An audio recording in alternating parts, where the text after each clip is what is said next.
folks, welcome to another edition in Real Estate Experts. As always, I'm your host Glenn Twiddle, bringing you leading experts from around the country and around the world to help you traverse the minefield that is the Australian real estate market. And I'm excited to be here today with Martin Moolman. He's from the Gold Coast in Queensland, so it's kind of my neck of the woods nowadays.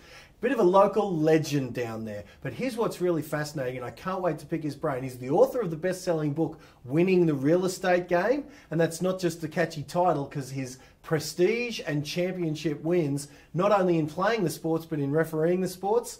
I tell you, I think we're going to have a good time with Martin here today. So, mate, thanks for hanging out, bud. Yeah, thanks for having me, Glenn. Appreciate it. So tell me, Winning the Real Estate Game, again, not just a clever title. Tell us about a national champion in remote control car racing. And when I mentioned what I was talking about, the old Tamiya cars, you were saying, no, that's kid stuff. Wash your mouth out. But they were fast, those things. Well, at least I thought they were. Yeah. Tell me about that. Look, you'll be surprised to know it's a sport in its own right. Yeah. You know, there's so much technology that goes into this thing, so much setup.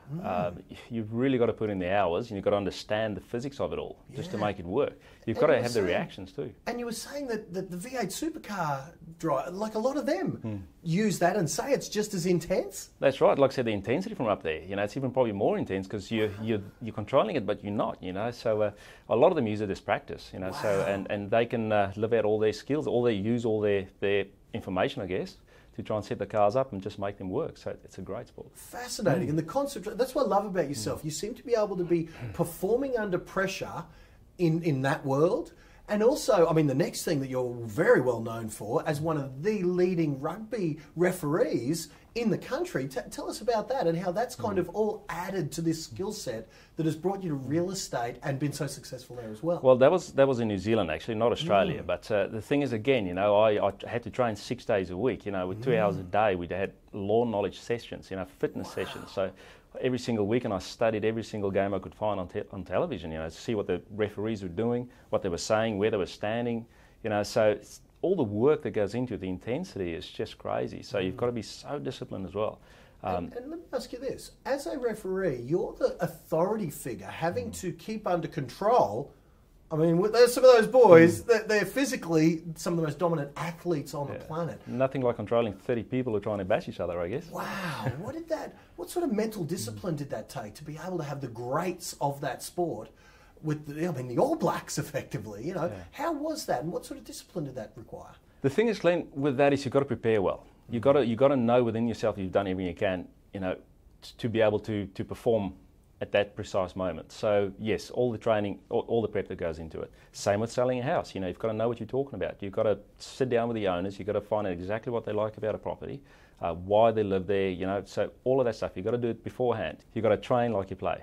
Wow, wow. So getting onto the real estate world, tell me, because we know, certainly from this show, I've interviewed so many experts like yourself from all around the country and around the world, you know, that the fallout rate in this industry is so high that literally the majority of agents that people have to choose from are either brand new and in their first couple of years within the industry or are about to leave the industry because they're not able to perform. How can my viewers find the Martin Moolmans of the world, which are such in the minority compared to the cowboys, I suppose? Yeah. Well, Glenn, I understand a lot of agents can look the same. A lot of them can actually say the same thing as well, that they can all get you the highest price in the quickest possible time, but they can't all be right. They can't all be the best negotiator. You know, there was a study done recently in Queensland, or southeast Queensland, where 150 agents were secret shops. You know, they were put to the test. So what the seller should be doing, what your viewers should be doing, is they should go to as many open houses as they can, just to go and have a look. You know, they should do their homework on the agent. You know, just like when you would normally go to any shop for that matter, and you want to go and buy something, and to protect yourself from the salesperson, to say, look, you know, I'm just looking. Now, what you should be looking for in an agent, I guess, is it needs to be a nice agent. He needs to be nice, you know. You'd think that'd be just par for the course though, mate, wouldn't it? Well, Glenn, you'll be surprised to know about a third of the agents weren't very nice at all. Wow. And that's in that exercise, yeah? That's correct, yes. So a third of the agents in that exercise weren't very nice at all. And then, then a further, probably two-thirds of those people, or those same agents in that same exercise, you know, they never even did any follow-up whatsoever. So that's probably the second criteria. You know, you want an agent who's going to send an SMS straight away after, you know, leaving the open house. Probably a follow-up call still on the same day, if possible.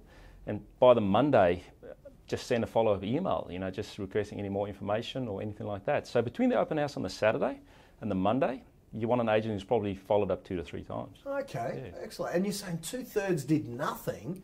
And I've heard some horror stories about some agents that their follow-up is like, we've got a new family member, this guy's around so much. Yeah. So it's nice to get that sweet spot, that if that's about the right level of follow-up, to find someone who's really good at this game. You don't want to stalk the buyer, I guess, but you need to be professional about it. Yeah, well, we need to leave no stone unturned, I would think. That's right. You know? That's exactly right. Tell me about the quality of the marketing, because you're well known. It's one of the reasons I want to invite you on this show, is your marketing precision is so good. But tell me about why marketing is important and what we should be looking for if we do go and say, just look, and we have a little look at these guys. What should we be looking for in that world? Well, what we need to realise is the Australian home is really the last real tax haven in Australia.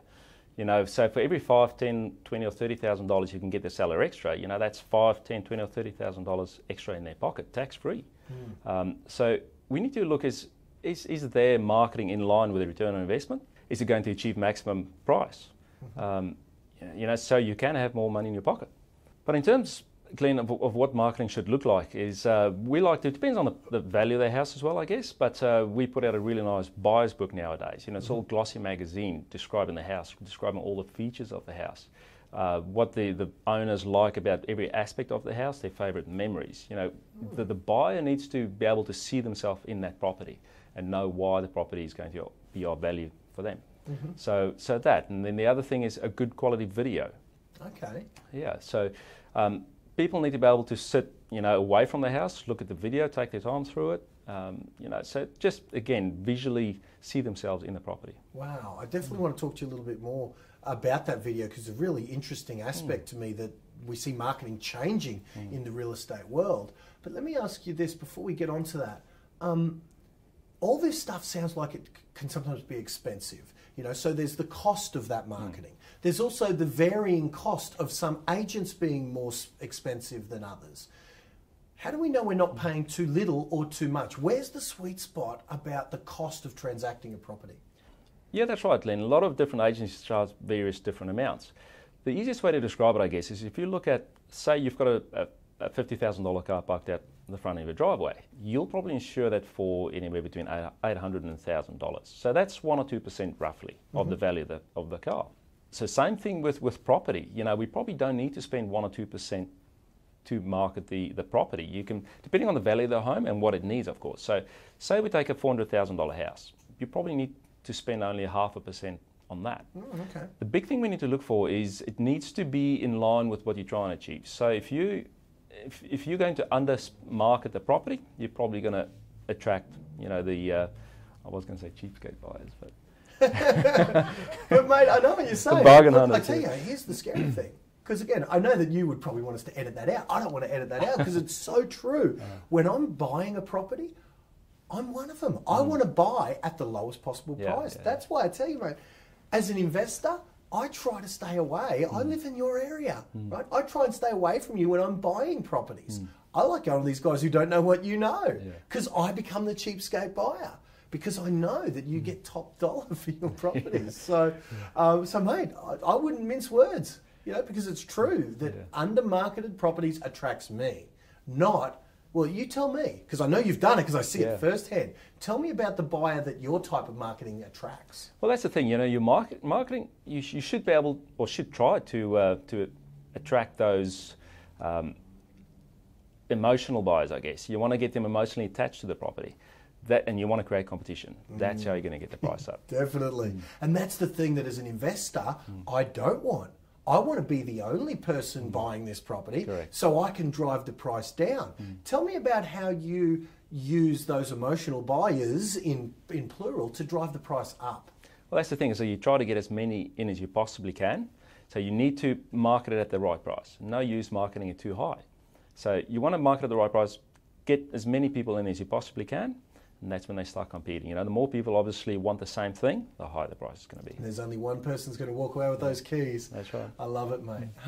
So tell me now next about the cost of remunerating an agent. Obviously, a lot of people, a lot of my viewers assume all agents are created equal, so we should just go with the cheapest. But tell me what you would say to that person who thinks that, because I certainly don't think that anymore, and yet before I knew better, I kind of did. So tell me about how you smartened me up.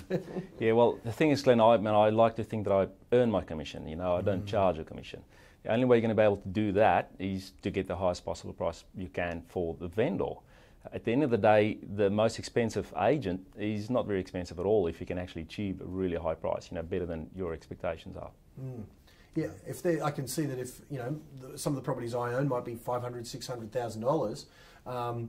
If you're going to get me an extra 10% for that, and I have to pay you an extra 1%, that's right. It's kind of like doesn't take a maths genius to figure that out. That's right. Nice. Hey, let me ask you about marketing. We mentioned it before Let me ask you about the various and some of the new and innovative marketing tactics you're employing that really have rarely been seen in real estate before. Yeah, sure. Well, up till recently, say 10, 15 years ago, you know, a lot of agents weren't even using professional photography. Now that's now become the norm. And you know that the saying is that, you know, picture can paint 1,000 words. Well, then a video is 1,000 pictures with a soundtrack. Now, we're not just talking a slideshow with a little bit of elevator music. You know, we're talking an actual film with a host. Now, the host will probably be myself and or an actor. Yeah.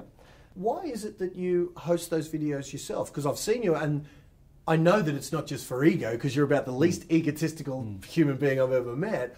So what's the purpose then of you hosting that video? So Glenn, it's just to build rapport with a buyer. You know, the more they see you, the more they think, or they get to know you, I guess. And it's just going to be a lot easier negotiating with them. And in return, you'll get the best possible price for the vendor. For the sellers. Yeah. Hey, before I let you go, I wanted to talk to you about this practice that you've seen. It's almost a trap for young players, and I've heard you describe it in your book and in other places I've seen you interviewed. You've called it buying the listing.